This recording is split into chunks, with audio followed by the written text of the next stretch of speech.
Everyone, today we are going to cover chapter number 5, life process of class 10th.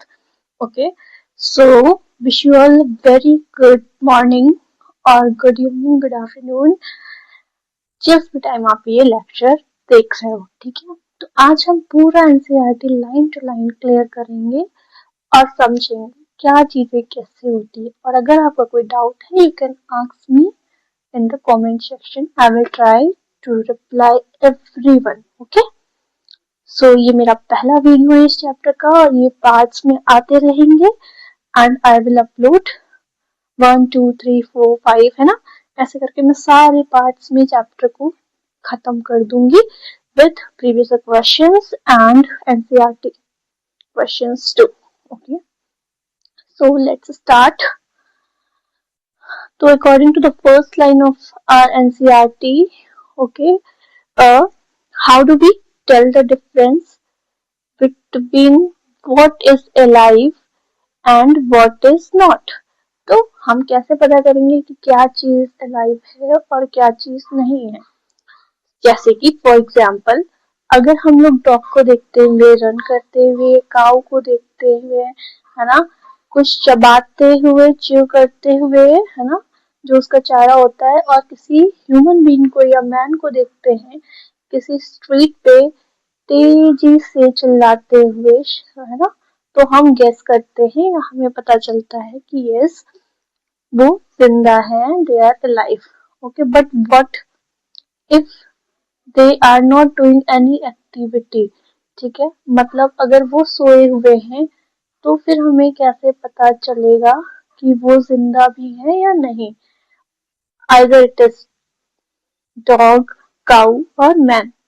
Okay, तो हम उनको breathe करते हुए देख सकते हैं ना, उससे हमें पता चलता है कि हाँ, ये भी जिंदा है। अगर कोई इंसान डेड होता है, ह्यूमन बीइंग कोई एनिमल, तो हम पता करते हैं कि जब वो सांस नहीं ले रहे होते तो वी केम टू नो कि ये मर चुका है या फिर this particular individual is not alive. अब प्लांट्स का कैसे पता करेंगे? आपने चलो ऑर्गेनिज्म में, ह्यूमन बीइंग्स में, डॉग्स, एनिमल्स में, इनको ऐसे ब्रीथिंग के थ्रू समझ लिया, बट व्हाट अबाउट प्लांट्स? तो हम उन्हें ग्रीन देखते हैं ना, green. So somewhere in your school भी you guys have also learn, है ना, बताया गया होगा, स्कूल और पेरेंट्स बोलते हैं कि इनका कलर ग्रीन है, that's why it means they are living. But कुछ तो ऐसे भी लीव्स होती हैं जिनके पास दूसरे कलर होते हैं अदर देन ग्रीन, तो क्या वो जिंदा है या नहीं? हुँ? तो तो फिर हम आंसर देते हैं दे ग्रो ओवर टाइम, वो टाइम के साथ बड़े होते हैं। आई मीन कि उनकी साइज में इंक्रीज होता है ना, वो लीव्स के साइज इंक्रीज होते हैं, प्लांट की ग्रोथ होती है, तो वहां से हमें पता चलता है कि हाँ, वो एक लिविंग ऑर्गेनिज्म है। बट कुछ के पास तो मूवमेंट भी नहीं होता है, आइदर ग्रोथ रिलेटेड और नॉट। मतलब कुछ ऐसे ऑर्गेनिज्म होते हैं जो ग्रो करते हुए हमें नहीं दिखते हैं, ठीक है। जो ग्रो करते हुए दिखते हैं वो तो कॉमन एविडेंस है जिंदा रहने के लिए कि वो ऑर्गेनिज्म जिंदा है, बट जो ग्रो ही नहीं करते हैं वो भी जिंदा होते हैं। कुछ ऑर्गेनिज्म ब्रीथ करते हैं ना विदाउट विजुअल मूवमेंट। अच्छा, ग्रोथ का मतलब यहाँ पे दो तरीके से है। एक ग्रोथ का मतलब है कि हम उन्हें ब्रीथ करते हुए देख रहे हैं, ठीक है, कुछ मूवमेंट हो रहा है उनके पास, और एक और जो दूसरा मूवमेंट है उसका मीनिंग है कि उसके साइज में ग्रोथ होना, उसका छोटे से बड़ा होना, है ना, हाइट में डिफरेंस आना, this is also called movement. और अगर कोई एक जगह से दूसरी जगह पे शिफ्ट हो रहा है तो ये भी एक मूवमेंट है, बट किस तरह का मूवमेंट हो रहा है, ग्रोथ हो रही है उसमें या ब्रीथ कर रहा है या कहीं एक जगह से दूसरी जगह ट्रेवल कर रहा है, बेसिकली ये जानना यहाँ पे बहुत इंपॉर्टेंट है। ओके, अब कुछ मूवमेंट होते हैं वो विजिबल होते हैं तो वो डिफाइनिंग कैरेक्टरिस्टिक हो सकते हैं, बट कुछ मूवमेंट जो है विजिबल नहीं है, इसीलिए हम मूवमेंट को, ग्रोथ को या सिर्फ ब्रीथिंग को देख के नहीं कह सकते इज समथिंग लाइफ और नॉट। मतलब ओवरऑल टोटल मीनिंग इसका ये है कि जस्ट आप मूवमेंट देख के नहीं कह सकते कि ये जिंदा है और ये नहीं है। क्यों? क्योंकि बहुत सारे मूवमेंट्स ऐसे होते हैं जो इनविजिबल होते हैं हमारे नेकेड आई को, ठीक है, जो movements molecules basis molecular level पे होते हैं, ठीक है, मूवमेंट ऑफ मॉलिक्यूल्स, तो मॉलिक्यूलर मूवमेंट। ओके, हमें और किस चीज का ध्यान रखना है जो सबसे ज्यादा इम्पोर्टेंट है हमारे लिए, आ, वो है, ठीक है, सॉरी, मॉलिक्यूलर मूवमेंट अभी हम थोड़ा देर इस पे और डिस्कस करेंगे। ठीक है, तो देखो जो ये मूवमेंट्स होते हैं ना, अगर आप किसी प्रोफेशनल बायोलॉजिस्ट से पूछोगे, they will answer you yes, जो ये मूवमेंट्स होते हैं ना, मॉलिक्यूलर मूवमेंट्स, वो भी बहुत इंपॉर्टेंट है किसी की लाइफ के लिए। ठीक है, मतलब to keep organism in life, ठीक है, लाइफ के लिए बहुत ही इंपॉर्टेंट है। जैसे कि अगर हम वायरस की बात करते हैं, अगर किसी भी तरह के वायरस की बात करते हैं, तो वायरस जो होते हैं हमारे, बेसिकली क्या करते हैं, वो कोई भी, sorry again sorry, it's not a highlighter, तो जो वायरस होते हैं ना, वो किसी भी तरह का कोई भी मॉलिक्यूलर मूवमेंट को नहीं शो करते हैं, do not show any molecular movement. तो इसीलिए यहाँ पे बहुत सारी कंट्रोवर्सी है कि क्या वो अभी जिंदा भी हैं, है ना, कि नहीं, whether they are truly alive और नॉट। तो you should really keep in mind this line, क्योंकि ये बहुत ज़्यादा इम्पोर्टेंट है, और ये मे बी अभी आप के लिए इतना इम्पोर्टेंट नहीं है, बट आने वाले टाइम में इस चैप्टर में और आगे के चैप्टर्स में, और अगर आप 11th क्लास में लेने वाले हो biology, then it is going to be very important part of your life कि आपको वायरसेस भी बहुत ज़्यादा अच्छे से समझना होगा।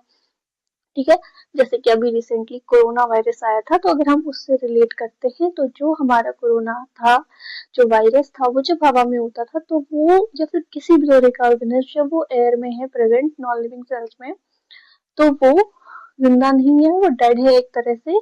ठीक है, बट जब वो किसी भी दूसरे ऑर्गेनिज्म में जाता है, उसके बॉडी में इंटैक्ट करता है, उसके सब सेल में जाता है, ठीक है, तो इन्फेक्ट करता है ना, तो फिर वो अलाइव हो जाता है, वो जिंदा हो जाता है। ठीक है, इसीलिए बहुत सारी यहाँ पे मतलब कंट्रोवर्सी है कि क्या ये लिविंग है या नॉन लिविंग है। Why molecular movements are needed for life? The next question is here is कि molecular movement life के लिए क्यों important है हमारे। तो जैसे कि जो लिविंग ऑर्गेनिज्म है ना, वो बहुत ही ज्यादा वेल ऑर्गेनाइज्ड स्ट्रक्चर्स होते हैं उनके पास। What do you mean by well organised structures? देखो, वेल ऑर्गेनाइज्ड स्ट्रक्चर्स की अगर हम बात करें, तो वो ऐसे स्ट्रक्चर्स होते हैं जिनके पास स्मॉल कंपोनेंट्स होते हैं।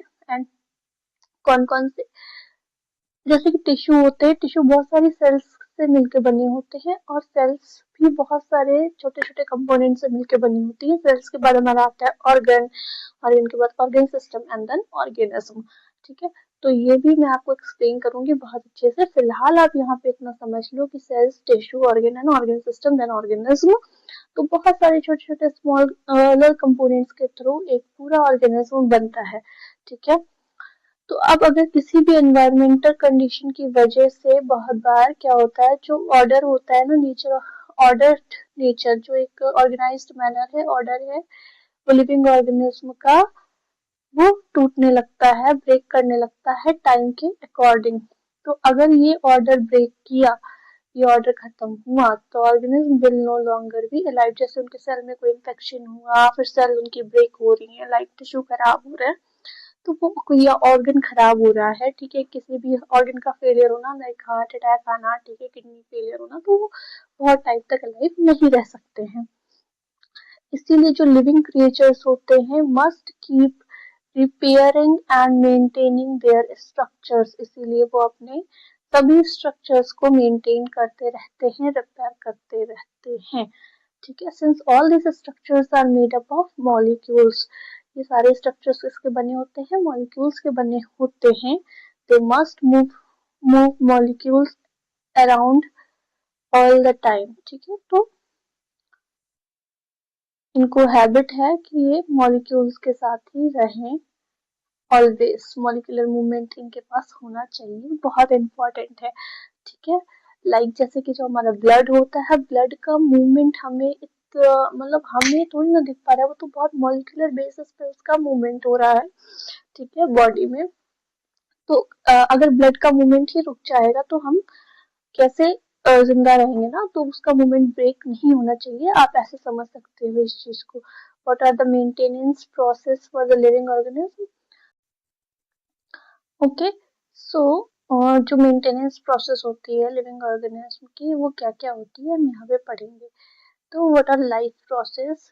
तो the maintenance function of living organism must go on even when they are not doing anything particularly, even when they are just sitting. Just sitting, जब सिर्फ वो बैठे हुए होते हैं ना, तभी भी उनकी मेंटेनेंस प्रोसेस चल रही होती है। Sitting in class even if they were just sleep, है ना। वो अगर सिर्फ सोए, हम अगर सिर्फ सोए हुए हैं तब भी हमारी मेंटेनेंस प्रोसेस चल रही है। This maintenance job has to go on, और इस चीज को चलना बहुत जरूरी है। ये मेंटेनेंस प्रोसेस का होते रहना बहुत ज्यादा इम्पोर्टेंट है। The process which together perform this maintenance is called maintenance job are called life process. Okay, so life process क्या होती है, यहाँ से मैं आपको एक्सप्लेन कर सकती हूँ इजली। लाइक जो भी,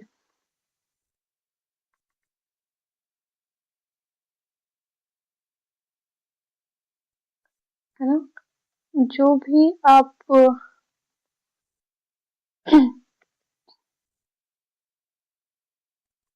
the process which together perform maintenance job are life process, since the maintenance process are needed to prevent damage and breakdown of this energy is needed for them। ठीक है, तो maintenance process को होने के लिए हमें कुछ एनर्जी की जरूरत पड़ती है। ठीक है, और ताकि वो ब्रेक डाउन ना हो जाए या डैमेज ना हो जाए। The energy comes from outside the body of the individual organism, और ये एनर्जी कहाँ से आती है? Outside the body of the individual organism. ठीक है, कैसे आती है? अब वो एनर्जी जो हमारी बॉडी की मेंटेनेंस जॉब को डैमेज होने से या ब्रेक डाउन होने से प्रिवेंट करती है, वो एनर्जी कहाँ से आती है किसी भी इंडिविजुअल ऑर्गेनिज्म में, ये हम पढ़ेंगे लाइफ प्रोसेस में सबसे पहले। और उस एनर्जी को हम क्या कहते हैं? ठीक है, तो basically so there must be a process, एक प्रोसेस होती है, ठीक है, to transfer a source of energy from outside of the body of the organism which we call food. तो एक सोर्स ऑफ एनर्जी हमारा क्या होता है? हमारा फूड, जो कि बहुत इम्पोर्टेंट है। ठीक है, एक सोर्स ऑफ एनर्जी है हमारी बॉडी के लिए। To this to the inside process we call nutrition, और इस पूरी प्रोसेस को हम क्या बोलते हैं? न्यूट्रिशन बोलते हैं। जो एनर्जी हमारी बॉडी को मिलती है जिससे कि हमारी बॉडी की मेंटेनेंस प्रोसेस चलती रहे, जिससे कि कोई भी डैमेज या ब्रेकडाउन ना हो, ठीक है, हमारे और सेल्स में, टिश्यूज में, और हमारी लाइफ स्मूथली चलती रहे, उसके लिए हमारी बॉडी में एनर्जी का बहुत ज़्यादा होना ज़रूरी है। और एनर्जी हमें फूड से मिलती है, और इस प्रोसेस को हम बोलते हैं nutrition. I hope you all will get it, है ना। So my next target is 2026 batch. Okay, so I hope you guys will enjoy and learn everything here. So if the body size of the organism is to grow, ठीक है, अगर body size organism का है grow करने के लिए, addition और raw material will also be needed from outside. तो कुछ रॉ मटेरियल भी चाहिए होगा ना हमें, रॉ मटेरियल चाहिए होगा, since life on the earth depends on the carbon based molecules. अब अर्थ पे जो लाइफ है वो हमारी कार्बन बेस्ड मॉलिक्यूल्स पे चलती है। Most of these food sources are also carbon based. ठीक है, तो आई होप आपने केमिस्ट्री में कुछ तो कार्बन के बारे में थोड़ा थोड़ा पढ़ा होगा। ठीक है, नहीं पढ़ा होगा तो I will also make a video on this carbon, what is carbon. तो बेसिकली समझ लो, जैसे कि हम ऑक्सीजन को इनहेल करते हैं, वैसे ही कार्बन डाइऑक्साइड को एक्सहेल करते हैं, CO2 को। ठीक है, तो O2 को हटा दो, वहां पे सिर्फ कार्बन का मॉलिक्यूल। ठीक है, जो हमारे बहुत सारे मैक्सिमम फूड में सोर्स ऑफ एनर्जी हमारा कार्बन ही होता है, कार्बन बेस्ड होता है। ठीक है, तो क्योंकि हमारी जो बॉडी का स्ट्रक्चर है ना, ये कॉम्प्लेक्सिटी, ये कार्बन सोर्सेस से मिलके बनी हुई, different organism can use different kinds of nutritional process. तो बहुत सारे अलग अलग ऑर्गेनिज्म अलग अलग तरह के न्यूट्रिशनल प्रोसेस को यूज करते हैं, ठीक है, वो अलग अलग तरह से न्यूट्रिशन को लेते हैं। The outside source of energy could be quite varied since the environment is not under control of individual organism, ठीक है। These source of energy therefore needed to be broken down or built up in the body। तो ये source of energy हमारी body में break down होना और बनते रहना बहुत ही ज़्यादा इम्पोर्टेंट है, must be finally converted to a uniform source of energy, और उसके बाद ये एक यूनिफॉर्म सोर्स ऑफ एनर्जी में कन्वर्ट हो जाती है, ठीक है। अब इसके लिए वेरियस मॉलिक्यूलर मूवमेंट्स की ज़रूरत होती है। Again we are coming towards molecular movement, maintaining the living structures, ठीक है, as well as to the kind of molecule the body needs to grow. For this, a series of chemical reaction in the body is necessary। तो बहुत सारी chemical reactions हमारी body में हो रही होती हैं, जिससे हमें एनर्जी मिलती है, हम ग्रो करते हैं, है ना, एक यूनिफॉर्म सोर्स ऑफ एनर्जी को क्रिएट करने के लिए। और बहुत सारे मॉलिक्यूलर मूवमेंट भी होते रहते हैं, उसके लिए केमिकल रिएक्शंस भी होती हैं। Oxidising reducing reactions are some of the most common chemical। अभी ऑक्सीडाइजिंग रिड्यूसिंग रिएक्शंस केमिस्ट्री में आप पढ़ोगे कि बेसिकली होता क्या है, ठीक है, and I will also explain this in part 2 clearly। So first I want you guys to know the basics, and soon we will go higher and higher and clear all doubts, okay। So don't follow to watch the next part, but I will complete some more few lines here, okay, so stay tuned। Some of the most common chemical means breakdown molecules, ठीक है। For this many organisms use oxygen source from outside of the body। The process acquiring oxygen from outside the body and the use of it in the process of breakdown of food source for several needs is what we call respiration here। समझे guys?